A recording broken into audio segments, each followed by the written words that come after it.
विनायक राऊतांसह मुलगा गीतेश राऊत यांची आज ठाणे पोलिसांकडून चौकशी होण्याची शक्यता। सून गिरिजा राऊत यांच्या तक्रारीनंतर विनायक राऊतांसह 7 जणांवर गुन्हा दाखल। डॉक्टर मारहाण प्रकरणातील नगरसेवक रमेश म्हात्रेसह 3 आरोपींची पोलीस कोठडी आज संपणार। चौघांनाही कल्याण कोर्टात हजर करणार। तर शिवसेनेकडून नगरसेवक रमेश म्हात्रेवर अजूनही कारवाई नाही। रामरक्षा आंदोलनाबाबत उद्धव ठाकरेंची आज पत्रकार परिषद। मुंबईत पार पडलेल्या पहिल्या टप्प्यानंतर ठाकरेंची शिवसेना आता राज्यभर रामरक्षा आंदोलन करणार। राम मंदिर दान चोरी प्रकरणी आज महत्त्वाची सुनावणी। कथित दान, गैरव्यवहार आणि चोरीच्या आरोपांवर 3 याचिका दाखल। सीबीआय चौकशी, फॉरेन्सिक ऑडिट आणि स्वतंत्र एसआयटी गठनाची मागणी। धाराशिवच्या कळंबमध्ये शीतपेयामुळे 2 परिचारिकांना विषबाधा।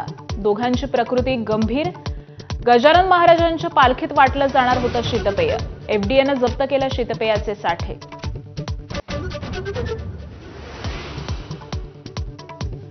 जम्मू काश्मीरमध्ये ऑपरेशन लोटसचा दावा। आमदारांना 20-30 कोटींची ऑफर। ओमर अब्दुल्लांचा भाजपवर आरोप। तर पुरावे द्या किंवा माफी मागा, भाजप खासदार सुधांशू त्रिवेदींचं आव्हान।